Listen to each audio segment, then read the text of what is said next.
नमस्ते दोस्तों।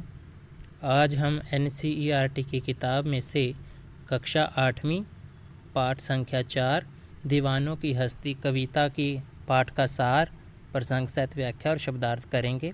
आइए वीडियो को शुरू करते हैं। कविता के लेखक हैं भगवती चरण वर्मा। इनका जन्म 30 अगस्त 1903 में हुआ था और मृत्यु 5 अक्टूबर 1981 में हुई थी। दीवानों की हस्ती पाठ का सार। प्रस्तुत कविता में कवि का मस्त मौला और बेफिक्री का स्वभाव दिखाया गया है। मस्त मौला स्वभाव का व्यक्ति जहाँ जाता है खुशियाँ फैलाता है। वह हर रूप में प्रसन्नता देने वाला है, चाहे वह खुशी हो या आँखों में आया आंसू हो। कवि बहते पानी रमते जोगी वाली कहावत के अनुसार एक जगह नहीं टिकते। वह कुछ यादें संसार को देकर और कुछ यादें लेकर अपने नए नए सफ़र पर चलते रहते हैं। वह सुख और दुख को समझकर एक भाव से स्वीकार करते हैं। कवि संसारिक नहीं हैं, वह दीवाने हैं। वह संसार के सभी बंधनों से मुक्त हैं, इसीलिए संसार में कोई अपना कोई पराया नहीं है। जिस जीवन को उन्होंने खुद चुना है उससे वह प्रसन्न हैं और सदा चलते रहना चाहते हैं। ये था पाठ का सार, दीवानों की हस्ती। आइए अब हम पाठ 4 दीवानों की हस्ती पाठ की प्रसंग सहित व्याख्या करते हैं। शब्दार्थ है। दीवानों का मतलब होता है अपनी मस्ती में रहने वाले। हस्ती मतलब अस्तित्व, मस्ती मतलब मौज, आलम दुनिया, उल्लास होता है प्रसन्नता या खुशी। पद संख्या 1 है। हम दीवानों की क्या हस्ती है, आज यहाँ कल वहाँ चले। मस्ती का आलम साथ चला, हम धूल उड़ाते जहाँ चले। आए बनकर उल्लास अभी, आंसू बनकर बह चले अभी। सब कहते ही रह गए अरे, तुम कैसे आए कहाँ चले। तो प्रस्तुत पंक्तियों में जो कवि हैं वो कह रहे हैं कि जो हम दीवाने हैं, अपनी मौज मस्ती में रहने वाले हैं, उनकी कोई हस्ती नहीं है। वो आज यहाँ पर हैं तो कल कहीं और होंगे, क्योंकि वह कभी भी एक जगह पर रुक कर नहीं रह सकते, वह हमेशा चलते रहते हैं। इसलिए वो कह रहे हैं आज हम यहाँ हैं तो कल कहीं और होंगे। कि मस्ती का आलम साथ चला, हम धूल उड़ाते जहाँ चले। अर्थात हम जहाँ जहाँ जाते हैं प्रसन्नता की खुशी की धूल उड़ाते जा रहे हैं, हर तरफ खुशियाँ ही बांटते जा रहे हैं। आए बनकर उल्लास अभी, आंसू बनकर बह चले अभी। सब कहते ही रह गए अरे, तुम कैसे आए कहाँ चले। तो कवि कह रहे हैं कि अभी अभी हम खुशी की बातें कर रहे हैं और प्रसन्न हो रहे हैं, एक दूसरे के साथ बात कर रहे, और अभी अभी कुछ ऐसा हुआ कि हम सब उदास हो गए और हमारी आंखों से आंसू छलकने लग गए। अर्थात किसी के साथ उनका सुख भी बांटा है और कभी किसी के साथ उनका दुख भी बांटा है। सुख बांटने पर उनके मुख पर हंसी आई है, अर्थात वो दूसरों के साथ हंसे हैं, और दुख बांटने के बाद उनके साथ रोए भी हैं। सब कहते ही रह गए अरे, तुम कैसे आए कहाँ चले। वो कहते हैं कि हम जो अपनी मस्ती में रहने वाले हैं, मस्त मौला है, वो एक जगह पर नहीं रहते, एक जगह पर रुक कर नहीं रहते, वो कहीं ना कहीं चलते ही रहते हैं। इसलिए लोगों को पता ही नहीं चलता कि वह कब आए हैं और कब चले गए हैं। प्रसंग करते हैं। प्रस्तुत पंक्तियां हमारी हिंदी पाठ्य पुस्तक वसंत 3 में संकलित कविता दीवानों की हस्ती से ली गई हैं। इसके कवि भगवती चरण वर्मा हैं। इस कविता में कवि ने मस्त मौला और फ़क्र स्वभाव का वर्णन किया है। फ़क्र होता है बेफिक्र रहने वाले। व्याख्या है। इसमें कवि कहते हैं कि उनका स्वभाव मस्त मौला है। वह एक स्थान पर टिके नहीं रहते, वह जहाँ भी जाते हैं चारों तरफ खुशियाँ फैल जाती हैं। कवि जहाँ धूल उड़ाते हुए जाते हैं वहीं चारों तरफ प्रसन्नता का माहौल हो जाता है। कवि रमता जोगी हैं, वह मन में उत्पन्न भावों की भांति कभी खुशी का संदेश तो कभी आंखों में बहते आंसू की तरह सब जगह फैल जाता है। कवि कहते हैं कि वह इतनी जल्दी आते जाते रहते हैं कि लोगों को पता ही नहीं चलता कि वह कब आए और कब चले गए।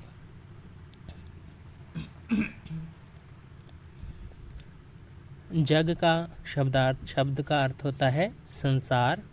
छक्कर होता है तृप्त होकर, मतलब शुदा, शांत हो जाना। भाव मतलब एहसास। पद संख्या 2। किस और चले ये मत पूछो, चलना है बस इसीलिए चले। जग से उसका कुछ लिए चले, जग को अपना कुछ दिए चले। दो बात कही दो बात सुनी, कुछ हंसे और फिर कुछ रोए। छक्कर सुख दुख के घूंटों को हम एक भाव से पिए चले। इस काव्यांश में कवि कह रहे हैं कि किस और चले ये मत पूछो, चलना है बस इसीलिए चले। कि संसार हमसे ये मत पूछे कि हम कहाँ जा रहे हैं, किस तरफ जा रहे हैं, या हमारी मंजिल कहाँ है। तो वो कह रहे हैं कि जो हम मस्त मौला हैं, फ़कीर हैं, जो इनकी कोई भी मंजिल नहीं होती, बस इन्होंने चलना होता है तो ये जिधर भी मन करता है उस तरफ चले जाते हैं। तो इसलिए वो कहते हैं कि हमसे ये मत पूछो कि हम कहाँ जा रहे हैं, बस चलना है, इसीलिए हम चलते ही जा रहे हैं, चलते ही जा रहे हैं। इस चलते हुए जीवन में हमने कुछ संसार से सीखा है और कुछ संसार को सिखाया है। तो उनकी दो बातें सुनी भी हैं और दो बातें कही भी हैं उनको, अर्थात उनके सुख दुख भी सुने हैं और अपने सुख दुख उनके साथ भी बांटे हैं। कुछ हंसे और फिर कुछ रोए, अर्थात जब उनका सुख बांटा है तो उनके साथ खुश भी हुए, जब उनका दुख बांटा है तो हम उनके साथ रोए भी हैं संसार के साथ। तो ऐसे ही जब हमने अपने सुख उनके साथ बांटे तो वो भी हमारे सुख में हंसे हमारे साथ, अगर जब हमने दुख बांटे उनके साथ संसार के साथ तो वो दुखी भी हुए, रोए भी हमारे साथ। छक्कर सुख दुख के घूंटों को हम एक भाव से पिए चले, कि ये जो सुख और दुख के घूंट हैं हमने बिना किसी भेदभाव के एक भाव से ही दोनों को पिया है, अर्थात हमने सुख भी भोगा है और संसार में दुख भी भोगा है। प्रसंग करते हैं। प्रस्तुत पंक्तियाँ हमारी हिंदी की पाठ्य पुस्तक वसंत 3 में संकलित कविता दीवानों की हस्ती से ली गई हैं। इसके कवि भगवती चरण वर्मा हैं। इस काव्यांश में कवि संसार से दूर अपनी अलग राह पर चलने की बात कह रहे हैं। व्याख्या। संसार जब कवि से जानना चाहता है कि अब वो किस ओर जा रहे हैं तो वे कहते हैं कि ये मत पूछो कि मैं कहाँ जा रहा हूँ, क्योंकि मेरी कोई निश्चित मंजिल नहीं है। मैं चलता हूँ क्योंकि ये मेरा स्वभाव है। कवि कहते हैं कि वो संसार से कुछ ज्ञान लेकर और कुछ अपने पास से देकर जा रहे हैं। कवि का स्वभाव चलने का है, परंतु वह जहाँ रुकते हैं वहाँ लोगों से प्रेम भरी बातें करते हैं तथा उनकी बातें सुनते हैं और उनसे अपना तथा उनका सुख दुख बांटते हैं तथा सुख दुख रूपी अमृत का घूंट पीकर वह फिर नए सफ़र पर चल देते हैं। भिखमंगो होता है भिखारियों, भीख मांगने वाले। स्वच्छंद होता है आज़ाद। निशानी होती है चिन्ह। उर होता है हृदय। असफलता मतलब जो सफल ना हो। भार मतलब बोझ। आबाद मतलब बसना। स्वयं मतलब खुद। पद संख्या 3। हम भिखमंगों की दुनिया में स्वच्छंद लुटाकर प्यार चले, हम एक निशानी सी उर पर ले असफलता का भार चले। अब अपना और पराया क्या आबाद रहे रुकने वाले, हम स्वयं बंधे थे और स्वयं हम अपने बंधन तोड़ चले। तो इस काव्यांश में कवि कह रहे हैं कि हम भिखमंगों की दुनिया में स्वच्छंद लुटाकर प्यार चले, अर्थात कि जो दुनिया है और दुनिया के लोग हैं वो भिखमंगे भिखारियों के समान है कि कुछ ना कुछ वो मांगते ही रहते हैं। इस भिखमंगों की जो दुनिया है, भिखारियों की दुनिया है, उसमें हम जो प्यार है वो लुटा कर जा रहे हैं। आज़ाद प्यार मतलब जो उनका स्वभाव है सबको प्यार देना, वो अपना प्यार सब पर निछावर कर कर सब पर लुटा कर जा रहे हैं। हम एक निशानी सी उर पर ले असफलता का भार चले, अर्थात वो कह रहे हैं कि मेरे हृदय पर एक बोझ है, एक भार है। वो क्या है कि ये मस्त मौला होने के बाद, ये फ़क्र जीवन जीने के बाद इस मौज मस्ती के जीवन जीने के बाद मेरे दिल पर एक भार है। वो क्या है कि मैं इस जीवन जीते हुए संसारिक जीवन नहीं जी पा रहा। कि जैसे लोग संसार में पारिवारिक खुशियाँ जो अपनाते हैं या खुशियाँ लेते हैं या परिवार के साथ मिल बैठकर जो उनको सुख होता है वो सुख प्राप्त नहीं कर सके, क्योंकि वो मस्त मौला है और वो एक जगह पर टिक कर भी नहीं रहे। ये वाला सुख से वो वंचित रह गए हैं।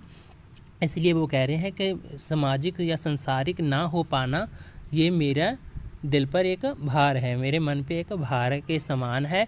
लेकिन ये जो असफलता है उसके लिए मैंने किसी को जिम्मेदार नहीं बनाया, मैं खुद ही उसके लिए ज़िम्मेवार हूँ। क्योंकि ये जो मौज मस्ती या दीवानों का जो सफ़र है या दीवानों का जो जीवन है उसको मैंने स्वयं ही चुना है, किसी और की इच्छा से नहीं। वो मेरा ही फैसला था कि मैंने इसे चुना है और ये असफलता भी, इसका जिम्मेवार भी मैं ही हूँ। मैं इसके लिए किसी को जिम्मेवार नहीं ठहराता। अब अपना और पराया क्या आबाद रहे रुकने वाले।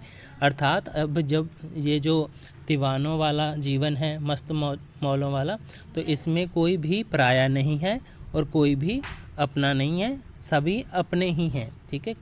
अब अपना और पराया क्या, अब किसी कोई भेदभाव नहीं है कि कुछ चीज़ अपनी है या कुछ पराई है, तो सब एक समान ही है। वो कह रहे हैं जिनको मंजिल मिल गई है, जो अपनी मंजिल पार रुक चुके हैं या मंजिल पे रुक गए हैं, वो आबाद रहें। आबाद मतलब आशीर्वाद दे रहे हैं कि वो खुश रहें। उनको आशीर्वाद दिया है कि जिन्होंने अपनी मंजिल पा ली है। तो हम स्वयं बंधे थे और स्वयं हम अपने बंधन तोड़ चले। अर्थात वो जो दीवानों वाला जीवन है उसमें उन्होंने अपने आप ही बंधे थे और अपने आप ही उन्होंने ये फैसला किया था और अपने आप ही फैसला तो आज़ाद होने का, स्वतंत्र होने का भी कर दिया। अर्थात वो उस जीवन को जीना चाहते हैं जो दीवानों का है, मस्त मौला का है। तो वो बेफिक्री वाला जीवन जीना चाहते हैं। प्रसंग है, प्रस्तुत पंक्तियां हमारी हिंदी की पाठ्य पुस्तक वसंत 3 में संकलित कविता दीवानों की हस्ती से ली गई हैं। इसके कवि भगवती चरण वर्मा हैं। इस काव्यांश में कवि प्यार की दौलत से हीन संसार को भिखारी कहते हैं और फकर होते हुए भी वे संसार पर अपना प्यार लुटाते हैं।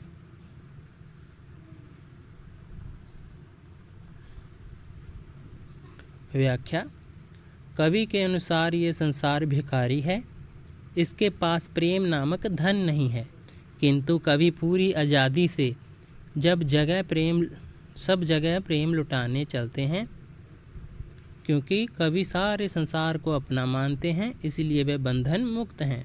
इतना प्रेम होते हुए भी एक सफल संसारिक व्यक्ति न बन पाने की दर्द या निशानी उनके हृदय में है और यही भार उनकी असफलता है। कवि के अनुसार संसार में कोई अपना और कोई पराया नहीं है। वह कहते हैं वह स्वयं इन बंधनों में बंधे थे और स्वयं इन बंधनों को तोड़कर आगे चलते जा रहे हैं तथा इससे वह प्रसन्न हैं और सदा चलते रहना चाहते हैं। वीडियो देखने के लिए आपका धन्यवाद। अगर आपको ये वीडियो अच्छी लगी हो तो वीडियो को लाइक करें, कमेंट बॉक्स में अपने सुझाव दें और अपने दोस्तों के साथ शेयर करें। अगर आप इस चैनल पर नए हो तो चैनल को सब्सक्राइब करना ना भूलिएगा। धन्यवाद।